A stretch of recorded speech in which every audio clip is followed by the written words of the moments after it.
Hello दोस्तों and welcome to Study IQ. हमारे सामने जब नाम आता है कि हमारे देश के वो कौन से ऐसे व्यक्ति हैं जो प्रधानमंत्री, वित्त मंत्री और आरबीआई के गवर्नर रहे, तो हम लोग बात करते हैं डॉक्टर मनमोहन सिंह की। संकट मोचन के नाम से जाना जाता है इनको। उस समय में जब भारत एक बहुत बड़ी इकोनॉमिक क्राइसिस से गुजर रहा था, इन्होंने अपनी कुछ ऐसी टैक्टिक्स लगाई कि भारत ना सिर्फ उस क्राइसिस से निकल के आया, बल्कि आज हमारा भारत विश्व गुरु बनने की एक नए रास्ते पे है। तो मनमोहन सिंह आज रिटायर हो रहे हैं और उनके इस रिटायर की पूरी जर्नी को मैं आपको बताने वाला हूं। लेकिन यहाँ पर आप देख पा रहोगे, इसमें लिखा हुआ है कि कांग्रेस ने बोला कि वो हमारे हीरो रहेंगे हमेशा। तो मनमोहन सिंह का जो पूरा का पूरा जर्नी है वो हम आपको बताने वाले हैं और बहुत ही इंपॉर्टेंट हो जाता है हमारे आने वाले एग्जाम्स के लिए। तो अगर आप भी हमारे साथ एग्जाम की तैयारी करना चाहते हैं तो यूपी, बिहार, उड़ीसा, पंजाब, असम, मध्य प्रदेश, जम्मू कश्मीर, हरियाणा के बाद अब वेस्ट बंगाल और उत्तराखंड, झारखंड के स्टूडेंट भी जुड़ सकते हैं स्टडी आईक्यू के पीसीएस फाउंडेशन बैचेस में पीसी लाइव कूपन कोड के साथ, जहां पर आपको live classes, mock test, one to one mentor, state specific knowledge के साथ साथ वीकली करंट अफेयर्स भी सिखाया जाता है। तो जुड़ जाइए क्योंकि आज इस बैच का क्लोजिंग डेट है। तो चलिए मनमोहन सिंह जी की बात करते तो इनका जो कैरियर है राज्यसभा में वो 33 वर्षों का था। मतलब राज्यसभा में ये 33 सालों से थे और फाइनली ये 3 अप्रैल को रिटायर हो गए और इनका जो पूरा का पूरा कैरियर है वो हमारे देश को समर्पित रहा है। अब आप यहाँ पर देख पा रहे होंगे कि पहली बार ये असम से राज्यसभा के मेंबर बन के गए 1991 में, और फिर उसके बाद से ये लगातार 5 बार राज्यसभा के मेंबर रहे आसाम से। देखिए 1995, 2001, 2007, 2013। लेकिन जो लास्ट टेन्योर था जो 2019 का, वो उन्होंने राजस्थान से चुना गया था। तो राजस्थान से ये लास्ट टेन्योर को सर्व किए थे। मतलब छठवां और लास्ट जो टेन्योर था वो राजस्थान से था 2019 में। अब इनके रिटायरमेंट के बाद सोनिया गांधी जी राजस्थान से कांग्रेस को रिप्रेजेंट करेंगी राज्यसभा में। याद रखिएगा ये जो अप्रैल महीना है यहाँ पे 54 एमपीज रिटायर हो रहे हैं हमारे राज्यसभा से, जिनमें मनमोहन सिंह जी भी हैं। तो मनमोहन सिंह हमारे देश के 13वें नंबर के प्रधानमंत्री 2004 में, जब कांग्रेस ने यूपीए गठबंधन के साथ अपनी सरकार बनाई तो इनको प्रधानमंत्री बनने का मौका मिला और ये हमारे देश के 13वें नंबर के प्रधानमंत्री थे। और फिर उसके बाद से जब दोबारा इनको जीत मिली 2009 में, तो ये दूसरे ऐसे व्यक्ति हो गए जवाहरलाल नेहरू जी के बाद जो कि हमारे देश में लगातार 2 टेन्योर प्रधानमंत्री बन के रहने वाले थे। तो ये हमारे 13वें नंबर के प्रधानमंत्री थे।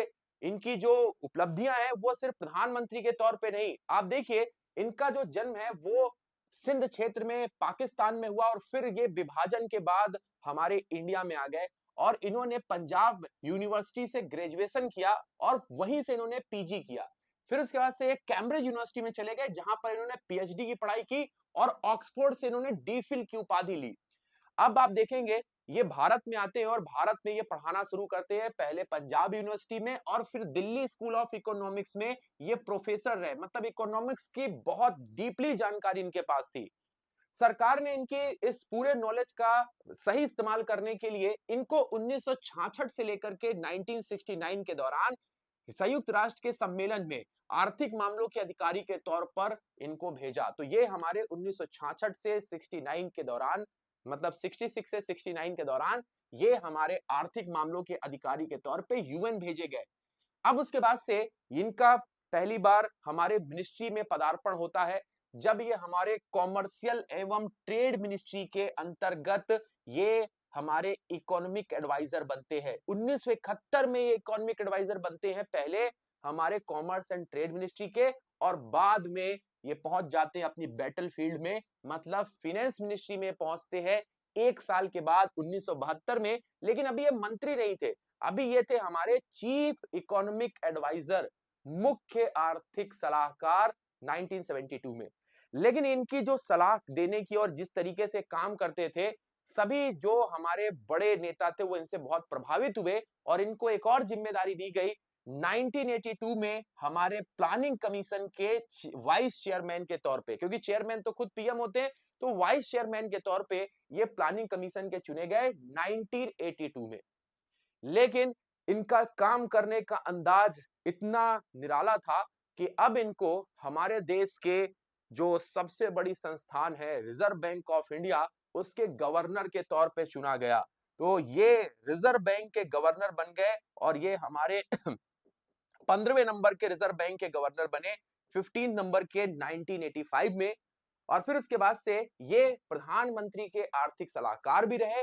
और फिर ये हमारे जो यूजीसी है, जिसको हम लोग विश्वविद्यालय अनुदान के नाम से जानते हैं, यूनिवर्सिटी ग्रांट्स के नाम से जानते हैं, उसके ये अध्यक्ष भी रहे। तो इस तरीके से इनका भी सेक्रेटरी के तौर पर, एडवाइजर के तौर पे कार्यकाल चल रहा था। आरबीआई के गवर्नर भी बन गए थे।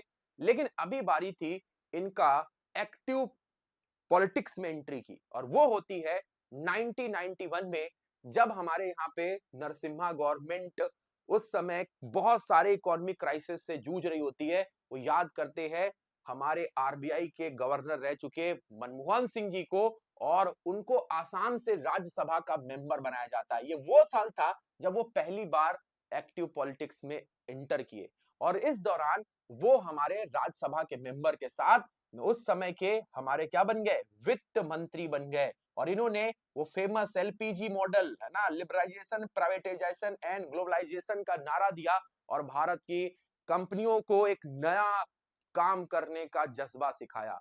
तो 91 से 1996 तक इनका जो ये टेन्योर है, ये इनके अगर बोला जाए तो प्रधानमंत्री वाले टेन्योर से भी गोल्डन पीरियड के तौर पर लोग देखते हैं, क्योंकि इस दौरान इनको कई सारे अवार्ड भी दिए गए। ये देखिए यहाँ पर हमारे देश का दूसरा सबसे बड़ा सम्मान पद्म विभूषण उनको 1987 में मिला था, लेकिन सर्वश्रेष्ठ वित्त मंत्री एशिया मनी अवार्ड के तौर पे सिलेक्ट किए गए, और यूरोप में भी इनको सर्वश्रेष्ठ वित्त मंत्री के तौर पे यूरो मनी अवार्ड दिया गया था। तो ये इनका गोल्डन टेन्योर अगर बोला जाए 91 से 96 तक, क्योंकि संघर्षों की रास्ते पर चले और देश को सही रास्ता दिखाया।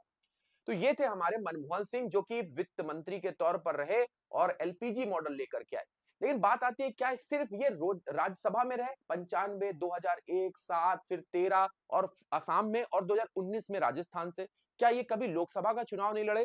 तो यहां पर आप देख पाएंगे 1998 से 2004 तक जब भाजपा सत्ता में थी, तो 1999 में इनको दक्षिणी दिल्ली से लोकसभा का चुनाव लड़ाया गया, लेकिन ये भाजपा के विजय कुमार मल्होत्रा से हार गए थे। तो लोकसभा का चुनाव ये हारे हैं एक बार, लेकिन राज्यसभा का ये मेंबर बने रहे लगातार। और महत्वपूर्ण बात यह है कि 98 से लेके 2004 तक जब अटल बिहारी वाजपेयी जी हमारे देश के प्रधानमंत्री थे, तो ये विपक्ष के नेता भी थे राज्यसभा में। तो ये है हमारे ग्रेट मनमोहन सिंह, जिनका रिटायरमेंट हो रहा है, और हम सभी के लिए ये बड़े इंपॉर्टेंट पर्सनालिटी है। एक वित्त मंत्री, एक रिजर्व बैंक के गवर्नर, और एक देश के प्रधानमंत्री के तौर पर इन्होंने देश की सेवा की, और आने वाले एग्जाम के लिए भी बड़े इंपॉर्टेंट है। तो ऐसी जानकारियों के लिए जुड़ जाइए हमारे साथ सुबह 7 बजे की करंट अफेयर्स की क्लास में, जहां पे हम ये सारी बातों को आपको डिटेल में बताते हैं। तो मिलते हैं अपनी नेक्स्ट क्लास में, आज के लिए बस इतना ही।